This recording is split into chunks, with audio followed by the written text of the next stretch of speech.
नमस्कार प्रिय मित्रों, में ज्योतिषकार कमल आप सबका हार्दिक अभिनंदन करता हूं आपके अपने इस प्यारे यूट्यूब चैनल एस्ट्रो कमल में। दोस्तों, आज मेरे एक मित्र हैं, और मित्र क्या मतलब, मित्र तो हैं ही, लेकिन यूट्यूब के मेरे जो चैनल है उस चैनल के बहुत अच्छे व्यूवर हैं, बहुत अच्छे दर्शक हैं। और सालों से, जब से मैंने काफ़ी समय हो गया इस चैनल को बनाए हुए, जब से मैंने चैनल बनाया है तब से वो हमसे जुड़े हुए हैं। आज उन्होंने मुझे पूछा कि कमल जी, मुझे आग से संबंधित, मदार से संबंधित, आग आप समझ गए होंगे, मदार जो होता है, मदार आग, रुई का पौधा, मदार का पौधा, आग का पौधा, उसको आग का पौधा बोलते हैं। ये जो आग का पौधा होता है इसे धतूरा भी बोलते हैं। तो कभी सफ़ेद धतूरा, श्वेतार्क, काला धतूरा, ऐसे 3-4 वैरायटी इसकी होती है। इसकी साधना होती है, सिद्धि होती है, और इसकी जो सिद्धि होती है वो एक वीर के नाम से होती है, आक वीर जिसे कहते हैं। और आक वीर की जो सिद्धि होती है बहुत ऊंची सिद्धि होती है। वीरों का काम बहुत ऊंचा काम है। आपके जीवन में कोई भी ऐसा काम हो जो कोई भी नहीं कर सके, वो काम वीर आसानी से कर सकते हैं। जीवन की हर समस्या से वीर अपने साधक को निकाल करके बाहर ला सकते हैं। कितनी बड़ी दुविधा उसके जीवन में आ गई हो, कितना बड़ा संघर्ष आ गया हो, वीर उसे निकाल करके ला सकते हैं। तो उन्होंने पूछा कि आक वीर की साधना हमको चाहिए, आक वीर की साधना। आक वीर की उन्होंने बात की तो मुझे एक बात याद आ गई, बहुत पुरानी बात है। उस समय मैं कलकत्ता था, अपने गुरुजी से शिक्षा प्राप्त करने के लिए गया हुआ था बहुत सारी चीज़ों की। तो उनके साथ था। जब मैं कलकत्ता से वापस आया तब एक घटना घटित हुई थी। पहले ही मैं आया तो मुझे उस चीज़ की सूचना मिली। शशि शर्मा नाम की मेरी एक मुँह बोली बहन थी। उसके दादाजी थे, वो तंत्र मंत्र के अच्छे ज्ञाता थे और गणेश जी के पुजारी थे। उन्होंने अपने घर में श्वेतार्क का एक पौधा लगा रखा था। श्वेतार्क की पूजा करते थे और गणेश जी के पुजारी थे। तंत्रों के बड़े अच्छे ज्ञाता थे और तंत्रों पर विचार विमर्श करना, बातें करना उनको काफ़ी अच्छा लगता था। उनके एक बेटा था, वो बेटा फौज में कैप्टन था। और जब वो यहाँ आया हुआ था तो गाड़ी लेके कहीं गया तो गाड़ी खराब हो गई। वो गाड़ी के नीचे गाड़ी को ठीक कर रहा था, तभी उसको एक सांप ने काट लिया। सांप के काटने के 6 महीने के बाद उसकी मृत्यु हो गई। 6 महीने तक उसको दवाइयाँ दे के जिंदा रखा, लेकिन ज़्यादा फिर वो रहे नहीं और आखिर में उनको प्राण छोड़ना ही पड़ा। तो शशि जो थी, उसके मन में अपने पिता के प्रति गजब का प्रेम था। वो पिता के बिना रह नहीं सकती थी, फूट फूट के रोती थी, बार बार रोती थी। ये सब बात आ गई। एक दिन उसके दादाजी किसी से बात कर रहे थे कि ऐसा कोई काम नहीं है जो आकवीर नहीं कर सकता। आपको संसार में जो कुछ चाहिए आकवीर ला के दे सकता है। आपकी कोई भी मन की मुराद हो, कोई भी इच्छा हो, आकवीर उसे तुरंत पूरी कर देता है। ऐसे ऐसे डिंगे मार रहे थे, ऐसे ऐसे बड़ी बड़ी बातें कर रहे थे। तो छोटी बच्ची थी, 14-15 साल की रही होगी वो उस समय। उसमें उसके मन में ये बात कौन गई कि जरूर मेरे पापा को आकवीर वापस ला सकता है। मुझे पापा चाहिए और पापा आकवीर दे सकता है। तो उसने, दादाजी गांव गए हुए थे, कहीं बाहर गए हुए थे, दादाजी की किताबें पढ़ी थी। उसने किताबों को टटोला। एक उनके पास रजिस्टर हुआ करता था जिसमें बड़े बड़े साधनाएं लिखा करते थे, उनकी बारीकियां लिखा करते थे, कैसे क्या होगा, कैसे क्या नहीं होगा। उसने वो रजिस्टर उठा लिया। रजिस्टर में आकवीर नाम, तो उसको याद हो ही गया। आकवीर को साधना देख लिया, कैसे क्या करते हैं। कोई चीज़ उसको मिली, कोई चीज़ नहीं मिली। कभी कभी ऐसा भी होता है कि साधना के अंदर जो आदमी होशियार होता है, समझदार होता है, साधक होता है, उसे पूरे नीति नियम पालन करने पड़ते हैं। लेकिन जो अबोध मन से, एकदम स्वतंत्र मन से, प्यार से, एकदम विनम्रता से साधना करे, उसे ज़्यादा चीज़ों की जरूरत भी नहीं पड़ती है। वो कम चीज़ में भी जो जिस देवता की वो साधना करते हैं, वो देवता उस पर मुग्ध हो जाते हैं, प्रसन्न हो जाते हैं, खुश हो जाते हैं। तो उसने आकवीर की साधना शुरू कर दी। आकवीर की साधना कैसे करते हैं ये मैं आज आपको बताता हूँ, क्योंकि आकवीर की साधना के बारे में अच्छा भगवान के दया से अच्छा ज्ञान है, किस तरह से किया जाता है। लेकिन आकवीर की साधना वो लोग करें जो अपने जीवन में कोई ऐसा उत्कृष्ट कार्य करना चाहते हैं। किसी का भूत भविष्य वर्तमान देखना हो, किसी को कोई रोग से मुक्त कराना हो, किसी को कोई टंटे से, किसी को कोई झोड़ जिकर से, कोर्ट केस से, कोई भारी आपदा किसी पर आ गई हो, तो ऐसे वीरों की साधना की जाती है। ऐसे वीरों की साधना करने के लिए ये चीज़ उपयुक्त होती है कि कोई संकट में हो तब आप इमरजेंसी में वीरों की साधना कर सकते हो। वरना आगवीर जो है वो गणेश जी का दूत है। आप गणेश जी की साधना करो, आगवीर अपने आप भी आप पर खुश है। कोई ऐसी जरूरत हो जाए तो गणेश जी की कृपा से आगवीर अपने आप मौजूद रहता है, काम करता ही है। बहुत सारे काम ऐसे ही निकाल देते हैं। बहुत अनुभवों से धरती भरी पड़ी है। बहुत लोगों के अनुभव ऐसे हैं कि चमत्कारिक ढंग से उनके काम हो गए हैं। तो आप यदि आगवीर की साधना करते हो तो कोई बुराई नहीं है इसमें, साधना अच्छी साधना है। लेकिन गणेश जी की साधना सबसे बढ़िया साधना है। आगवीर से पहले श्वेतार्क में गणपति का निवास होता है, तो गणेश जी की साधना, देवी देवताओं की साधना इग्नोर नहीं करनी चाहिए। वीर एक दूत है, और दूत अगर मिल जाए तो ये मत समझना कि सब कुछ मिल गया है। आपको बहुत सारी शक्ति मिल जाएगी, लेकिन संपूर्ण शक्ति नहीं मिलेगी। ख्याल रखना, गणेश जी की साधना इससे ऊपर की साधना है, वो भी जीवन में जरूर करना। आगवीर की साधना कैसे करते हैं, इस पर हम थोड़ी चर्चा कर लेते हैं। आगवीर की साधना में एक चीज नोटिस करना जैसी है कि आपको हर चीज सफेद रंग की चाहिए। आपको कपड़े सफेद रंग के चाहिए, ढीले चाहिए, लूज चाहिए। कोई भी साधना हो, कपड़ों का पहला नियम है कपड़े ढीले होने चाहिए। पहली बात तो यह है कि साधना करो तो कपड़ों में सिलाई हुई होनी ही नहीं चाहिए। लेकिन सिलाई के कपड़े भी अगर पहन लेते तो कोई खास दिक्कत वाली बात नहीं है, ऊर्जा अटकती नहीं है कहीं। आपके कपड़े ढीले होने चाहिए, लूज कपड़े हो, ढीले कपड़े हो तो ही ठीक है। कपड़े कई भी तंग हो तो साधना में फर्क पड़ता है। तंग कपड़े साधना में चलते नहीं, इसलिए ढीले कपड़ों का रिवाज साधना के अंदर बहुत पहले से। आगवीर की साधना कृतिका नाम के नक्षत्र से शुरू होती है। कृतिका नक्षत्र जब आकाश में हो तब आगवीर की साधना शुरू होती है, और हमेशा ही आगवीर की साधना शुक्ल पक्ष में शुरू होती है।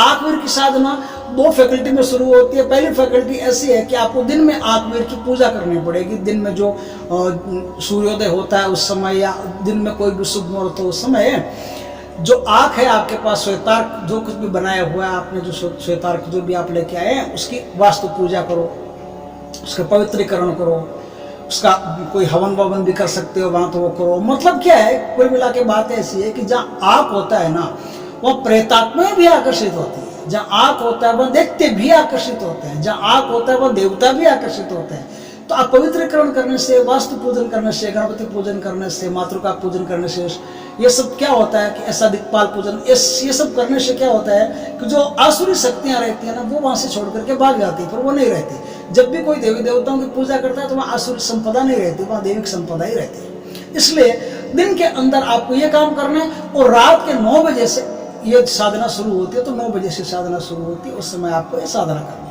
है। साधना करने के लिए आपको क्या चाहिए, सफेद कपड़े चाहिए, सफेद चंदन चाहिए। गोपी चंदन आता है बाजार में, सफेद चंदन बोलते हैं उसको। सफेद चंदन आप ले आओ, पूजा की दुकान में कहीं जाओगे, ऐसे मैं बोलूंगा, हो सकता है कई कुछ भाई ऐसे हैं जिनके समझ में नहीं आए, लेकिन नहीं समझ में आए तो कोई दिक्कत वाली बात नहीं। आप गोपी चंद का जाकर के बोल दो कि भाई गोपी चंदन चाहिए, तो आपको गोपी चंदन दे देंगे। सफेद चंदन आता है, वो सफेद चंदन आपको ललाट पर लगाना है। ललाट पर लगा करके ही साधना करनी है। आग के भी सफेद चंदन का तिलक लगाना है। जिस आग की आप साधना को, उस आग के भी सफेद चंदन का तिलक लगाना है। आपको इसमें केरी का, जो बेरी आता है ना, बेरी के, इमली का बूटा, बेरी के पेड़, चल घर जल्दी हो गई देर, वो बेरी का पेड़, उस बेरी के पेड़ का आपको एक कांटा लेना। वो कांटा आपके पास हरदम होना जरूरी है। ऐसे 4-5 कांटे आप तोड़ करके 5-7 कांटे ले आइए, और उसको सुरक्षित रखिए। आपके नहीं चुभ जाए, ख्याल रखना, बिना मतलब का खून हो जाएगा, कहोगे क्या अष्टकमल बिना मतलब का खून निकाल दिया मानो, तो आपके नहीं चुभे, इसलिए बेरी के कांटे संभाल करके रखिए। इसमें सफेदी आसन चाहिए, सफेदी कपड़े चाहिए, सफेदी प्रसाद चाहिए, गाय का, प्योर गाय का दूध चाहिए, मीठा किया हुआ। मीठा शक्कर से नहीं करना है, मीठा मिश्री से करना है, ध्यान रखना। मिश्री उसके अंदर घोल करके पहले आपको, जब रात को साधना करो तो पहले आपके अंदर वो सफ़ेद रंग का, सफ़ेद दूध तो सफ़ेद रंग का ही होता है, क्या बच्चों जैसी बातें करता हूँ। दूध उसके आग के अंदर आपको चढ़ा देना है। दूध आग के अंदर चढ़ाने के बाद में अब आपको देशी घी का, शुद्ध देशी घी का दीपक चाहिए, गाय का घी होना चाहिए, गाय के घी का दीपक होना चाहिए, और कलावे की बाती हो या रुई की बाती हो। कलावे की बाती सबसे बढ़िया होती है, क्योंकि जो वीर साधना होती है, इन वीर साधनाओं में कलावे की बाती अपना एक अलग ही महत्व रखती है। तो यदि कलावे की बाती आपको मिलती है तो ठीक, नहीं तो रुई की बाती होनी चाहिए, रुई प्योर होनी चाहिए। प्योर रुई की बाती आप बना करके उसको लाल थोड़ा सा रंग लें। लाल रंग आता है बाजार में, या तो कुमकुम आता है, कुमकुम से थोड़ा सा रंग लो। तो कुमकुम से थोड़ा सा रंग लेने के बाद में लाल रंग की हो जाएगी वो बातें, आप इसमें लगा करके वो दीपक आप प्रज्वलित करो। दीपक को इस तरह से रखना जहाँ तक आपकी साधना चले, जितनी देर तक चले दीपक जलता हुआ रहना चाहिए। तो इस प्रकार से दीपक आप रखो। 1 दिन की साधना है, कोई ज़्यादा टेंशन की बात नहीं है। तो दीपक वहाँ रख दिया आपने। अब 1 ईशान दिशा में या उत्तर दिशा में मुंह करके आपको बैठना है। उत्तर समझ गए, उत्तर दिशा में मुंह करके आपको बैठना है, या ईशान दिशा में। ईशान दिशा कहते हैं उत्तर और पूर्व का जो कॉर्नर बनता है ना, उत्तर और पूर्व का जो कॉर्नर बनता है उस कॉर्नर को ईशान दिशा बोलते हैं। या तो उस ईशान दिशा में मुंह करके बैठ जाओ या उत्तर दिशा में मुंह करके बैठ जाओ, दोनों में से किसी भी दिशा में मुंह करके बैठ जाओ, आपका चलेगा। वीर साधना में वीरासन में बैठना पड़ता है। लक्ष्मण जी जैसे पैरा देते थे ना राम जी के रात को, वीरासन में बैठ करके ना, हनुमान जी जैसे बैठते हैं वीरासन में, वो वीरासन है। उस वीरासन में बैठ करके वीरों की साधना होती। 52 में से कोई भी वीर हो, किसी भी वीर की साधना करनी हो, वीर की साधना की छोटी छोटी बारीकियां जो जान लेनी जरूरी है कि वीरासन में बैठ करके साधना करनी जरूरी है। इस साधना करने से पहले आपको गुरु मंत्र का और गणेश मंत्र का, गणेश जी का कोई भी मंत्र जो आपको आता हो, जो आप रटते हो पहले या कभी आपने पढ़ा हो, तो उस मंत्र की एक माला जपना जरूरी है, क्योंकि आंख वीर की साधना से पहले गणेश जी का मंत्र जपना जरूरी है। गणेश जी आंख वीर की सिद्धि आपको देते हैं। ठीक है, अब गुरु मंत्र की माला, दोनों माला हो गई आपकी। अब आपको सब व्यवस्था हो गई। अब संकल्प लेके हाथ में, संकल्प लेकर के कि मैं हे आत्मवीर, मैं आपकी प्रसन्नता के लिए, आपकी खुशी के लिए, परोपकार के लिए, जगत कल्याण के लिए आपका प्रत्यक्षीकरण करना चाहता हूँ, आपको देखना चाहता हूँ, आपको रूबरू करना चाहता हूँ, और जगत में अच्छे अच्छे कार्य करने के लिए आपको निमंत्रित करता हूँ। हे देवता, आइए और जगत में अच्छे अच्छे कार्य करने में मेरा सहयोग कीजिए, और कोई समस्या में अगर मैं घिर गया हूँ तो कृपा करके मुझे किसी भी समस्या से निकालिए। मेरी कोई मनोकामना हो, मेरी मनोकामनाओं को पूर्ण कीजिए, आपकी बड़ी कृपा। इस प्रकार से अब बोल करके अब आप साधना में बैठ जाइए। 21 माला, 21 माला आपको एक रात में जपनी है। माला इसमें थोड़ी सी मतलब रखता है कि यदि कोई भी वीर की साधना हो, यदि मुसलमानी वीर नहीं है तो कोई भी वीर की साधना हो, मुंगे की माला सबसे बेहतरीन होती है, सबसे बढ़िया होती है। आंख वीर की साधना में मुंगे की माला जो होती है वो 1 नंबर की होती है। तो मुंगे की माला आप ले आइए। मुंगे की माला ले आने के बाद में यदि आपको मुंगे की माला नहीं मिले, कहीं नहीं मिलती हो, कभी कभी ऐसा भी होता है नहीं मिलती है, तो मुंगे की माला नहीं मिलती तो रुद्राक्ष की माला चलेगी। इसमें कोई दिक्कत वाली बात नहीं, आप रुद्राक्ष की माला से भी इस साधना को कर सकते हैं। अब आपकी साधना शुरू होती है। मंत्र आपने जप लिए, साधना आपकी हो गई। 1 दिन की साधना है। आपको बंद आंखों में वीर के दर्शन होंगे, लेकिन वीर के दर्शन होने से पहले और भी वीर हैं, उनके भी दर्शन होंगे। क्या है कि साधना जब कोई भी हो, आप दूसरे लोगों से जब भी कनेक्ट होते हो, एक छोटी सी बात इस संसार में, आप यदि मुझसे भी कनेक्ट होते हो, आपको कोई काम, ज्योतिष से संबंधित कोई काम पड़ गया, तंत्र से संबंधित कोई काम पड़ गया, वो मुझसे कनेक्ट हो रहे हो, कमल जी से पूछते हैं, कमल जी के पास फोन किया, कमल जी के पास व्हाट्सएप किया, कमल जी तो रोज वीडियो पे आते हैं, ये भाई कमल जी हैं, चलो बात कर लेते हैं, कनेक्ट हो रहे हो मुझसे। अब पूछोगे कि महाराज बात किया, तो मैं कहूंगा कि भैया आपकी कुंडली में तो पितृ श्राप नाम का दोष है, प्रेत श्राप नाम का दोष है, दारिद्र नाम का दोष है, गुरु चंडाल नाम का दोष है, अंगारक नाम का दोष है, ये दोष है, वो दोष है, कि मद्रुम है, ये है, वो 50 तरह की मैं बातें करूँगा। मैं बातें करूँगा, जो भी होगा वो बातें करूँगा, ऐसे हवा में नहीं करूँगा। आप कहीं भी जाकर के कुंडली को चेक कराओगे, वो बातें नहीं मिलते, तो जो आप बोलो वो हार जाएंगे, कोई तकलीफ नहीं। लेकिन उसके उपरांत भी आप कहोगे फिर अब क्या करें, तो मैं कहूँगा कि 2 तरीके, एक तो आप करो, दूसरा मुझसे करवाओ।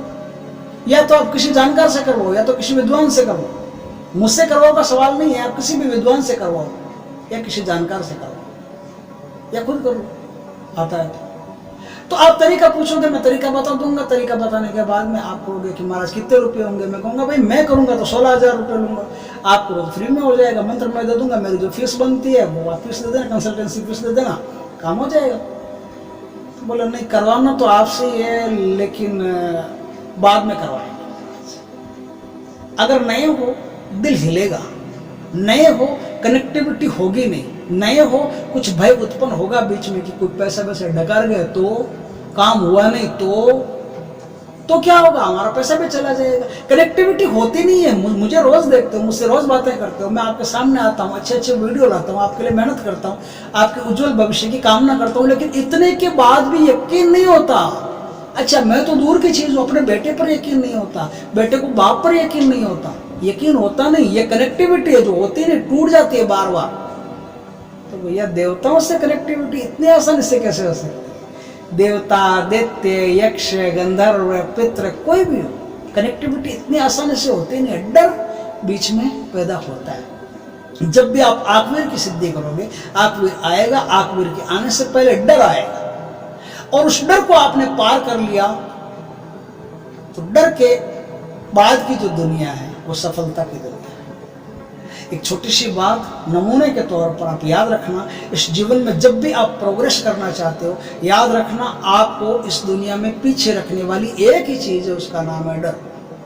डर ही आपको इस जगत में, इस दुनिया में पीछे रखता है, सौंदर्य में पीछे रखता है, स्वास्थ्य में पीछे रखता है, शालीनता में पीछे रखता है, समृद्धि में पीछे रखता है। ऐसी कोई जगह नहीं जहाँ डर के कारण आप पीछे नहीं रहे हो। और आज तक का रिकॉर्ड उठा के संभाल लो, आप जहाँ कहीं भी पीछे रहे हो, पिछड़े हो, सिर्फ डर के कारण पिछड़े हो। इस साधना में भी यही होगा कि डर आपके सामने उपस्थित होगा, पहले भयावह डरावनी चित्र आपके सामने उपस्थित होंगे और आप उठ गए, डर गए, भाग गए, साधना नहीं होगी। ये मारेगा नहीं, कोई मारता नहीं है, आकवीर किसी को मारता नहीं है, तो प्यार करता है। तो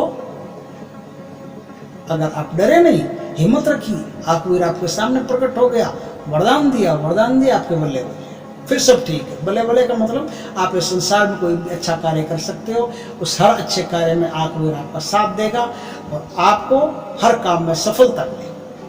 शशि ने अपने पिता को प्राप्त करने के लिए विधि आजमाई। इस विधि में एक चीज है, इसमें जो धूप लगती है ना, वो उद की धूप लगती है। उद की लकड़ी आती है, उद की लकड़ी का रस निकलता है, उद की लकड़ी का जो बनता है वो उसका धूप बनता है। वो धूप, उद की लकड़ी का धूप ही इसमें काम आता है, इस बात का ख्याल रखना। लेकिन ये तो हम लोग जो साधना करते हैं, जो साधना के बारे में जानते हैं, उनके लिए कोई अगर प्यार से साधना करे तो उसके लिए ना उद की जरूरत है, ना उद की जरूरत है, किसी की जरूरत नहीं है। वो तो बस दिल से पुकार ले, इतना ही बहुत है। तो शशि ने दिल से पुकार लिया, आकवीर आ गया। शशि ने साधना शुरू कर दी। एक रात की साधना थी, अगर एक रात में साधना नहीं होती है तो कोई दिक्कत नहीं है। आप एक हफ्ते में नहीं हो, कोई दिक्कत नहीं है। आप एक पक्ष तक, यानी 15 दिनों का जो पखवाड़ा होता है, पखवाड़े में नहीं हो तो कोई दिक्कत नहीं है। आप 31 दिन तक साधना करते रहना। आकवीर साहब जरूर पधारेंगे और आपको दर्शन देंगे। दर्शन दिए बिना नहीं रह सकते, ये उनका भी कुछ मर्यादा होती है कि आप साधना करते जाओ और वो नहीं आए तो वो तो पाप के भागी हो जाएंगे, तो उनको तो आना पड़ेगा। तो शशि ने साधना शुरू की। साधना शुरू करने के बाद में पहला दिन था, आकवीर आ गया, बोला बेटी मांगो, क्या मांगते हो? अब शशि डर गई, बोले हम तो अपने पिताजी के लिए आए थे। निडर थी, साहसी थी, हिम्मत वाली थी, सब कुछ था, लेकिन अचानक से जब कोई ऐसे प्रकट हो जाता है तो डर जाती है। तो शशि डर गई और डर के हमारे बेहोश हो गई। घर वालों को पता चला कि आपके जो अपना श्वेतारक गणपति का पौधा है, श्वेतारक का पौधा है उसके पास, तो शशि बेहोश पड़ी है। तो शशि को उठा करके घर में लाए, लेकिन आकवीर तब उसके अंदर घुस गया।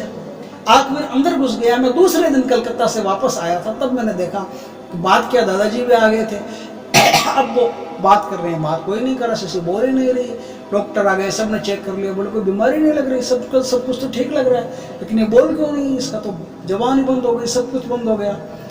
अब मुझे कहा कि तू कुछ कर सकता है, तो तंत्र मंत्र सीखता है, सब कुछ जानता है, कुछ कर सकता है। मैंने कहा नहीं, आप तो साहब ज्ञाता हो, आपके सामने मैं तो बच्चा हूँ, मैं क्या कर सकता हूँ, चलो फिर भी ट्राई करते हैं। तो हम लोग गए वहाँ, हम लोगों ने ट्राई किया, देखा कि बात क्या है। धीरे धीरे उसको बुकराना शुरू किया, तब वो बोलना शुरू हुआ। आकवीर बोल रहा है, बोले क्यों परेशान करते हो, भागो यहाँ से। और हमने कहा भागो, वो ठीक है आपकी बात, लेकिन आप हो कौन? बोला मैं आकवीर, गणेश जी का दूत हूँ, आकवीर। उनका तो इस बच्ची से आपका क्या लेना देना? पर इस बच्ची ने मेरी साधना की, मुझे प्रकट किया अपने पिता के लिए, अपने पिता को देखने के लिए, तो मैं इसका पिता दिखाऊंगा, बार बार दिखाऊंगा, इसके पिता के रूप में मैं हमेशा इसके साथ रहूंगा। ये मेरी बेटी है आज से। तो उसके दादाजी ने कहा कि बेटी है वो तो ठीक है, आप बड़े हो, आप आदरणीय हो, आप श्रीकुल के हो, आपका आदर है, लेकिन जो बेटी है, आपकी बेटी की कल को शादी भी होगी, बड़ी होगी, तो फिर ऐसे आप तो ऐसे मुंह बंद करके ढेर हो जाएगी, लेट जाएगी नीचे, बंद करके झाग आ रहे मुंह में से, अचेतन अवस्था में, तो लोग तो छोड़ देंगे फिर मेरी बेटी को वापस। तो आप अपनी बेटी के साथ ऐसा अन्याय करोगे? आकवीर ने कहा नहीं, ऐसा अन्याय कैसे करूंगा? बोले तो फिर उसको छोड़िए, शरीर के अंदर से निकलिए और माइंड से कनेक्शन रखिए। महाराज ऐसा मत करिए, आप शरीर के छोटे से बच्चे, इसके शरीर में घुसोगे, इसका शरीर संभाल सकता है क्या आपको? आप तो इतने शक्तिशाली हो, ये तो मासूम बच्ची है। तो उनसे अनुनय विनय की, प्रार्थना की, तो आकवीर ने उसके शरीर को छोड़ दिया। लेकिन छोड़ने के 4-5 घंटे बाद में भी उसको होश आया, 4-5 घंटे बाद में होश आया। फिर उसने कहा कि मेरे को देवता के दर्शन हुए थे और बड़ा शक्तिशाली, बहुत बहादुर देवता मैंने अपने आंखों से देखा था, देखते मैं बेहोश हो गई थी। और फिर वो देवता जिंदगी भर उनके साथ रहा, आज तक उनके साथ है। और कोई भी उनकी छोटी मोटी बात होती है, देवता फट से उनको निकाल देते हैं। एक मजे की बात है कि आज तक उनको एक बुखार तक नहीं आया और एकदम शरीर स्वस्थ, घर में किसी प्रकार की कमी नहीं, एकदम संसार में जिस तरह से रहा जाता है आराम से उस तरह से रहते हैं। वो भी गणेश जी की भक्त है, गणेश जी की पूजा पाठ करती है। आकवीर हर तरीके से उनकी सेवा करता है, साथ रहता है, बेटी की तरह उनका पालन पोषण करता है। अब क्या है, अब एक चीज की जरूरत पड़ेगी कि आकवीर की इतनी बातें तो मैंने बता दी, अब जो मंत्र है वो तो मैंने बताया नहीं। मंत्र के बिना साधना कैसे करोगे? तो विजेंद्र जी, मंत्र तो मैं आपको बता रहा हूँ, आपके अलावा बहुत सारे लोगों को बता रहा हूँ। और हो सके तो अगर वीडियो अच्छा लगे तो इस वीडियो को खूब शेयर करना, पता नहीं किस भाई के, किस बहन के काम आ जाए, क्योंकि साधना अच्छी है, प्यारी साधना है। अगर आप ऐसे ही बिना साधना का नाम लिए प्यार से, भक्ति से भी अगर आकवीर को याद करते हो तो भी पिता की तरह आपका साथ देता है, आपकी सेवा करता है, आपके साथ रहता है। मंत्र आप नोट कीजिए, मंत्र यह है, ओम नमो आदेश गुरु को वीर कंबली, वीर घात करे चेते हनुमान वीर, नहीं तो शिव की दुहाई। ओम नमो आदेश गुरु को वीर कंबली, वीर घात करे चेते हनुमान वीर, नहीं तो शिव की दुहाई। ये पूरा मंत्र, इस मंत्र का आप जाप कीजिए। इस मंत्र का जाप करने के बाद में आपको आकवीर के दर्शन होंगे, दर्शन होने के बाद में आपको लाभ होगा और हमें भी लाभ पहुंचाइए। लाइक कीजिए, कमेंट में कुछ न कुछ जय श्री कृष्णा, जय श्री राम, जो कुछ भी बात पूछनी हो वो कुछ भी लिखिए और वीडियो को ज़्यादा से ज़्यादा शेयर कीजिए। पहली बार आप हमारे चैनल पर आए हैं तो चैनल को सब्सक्राइब करके पास में जो बेल आइकन का बटन है वो दबाइए, ताकि हमारे ज्ञानवर्धक जानकारीपूर्ण वीडियो सबसे पहले आपके पास आ सके। जय श्री कृष्णा।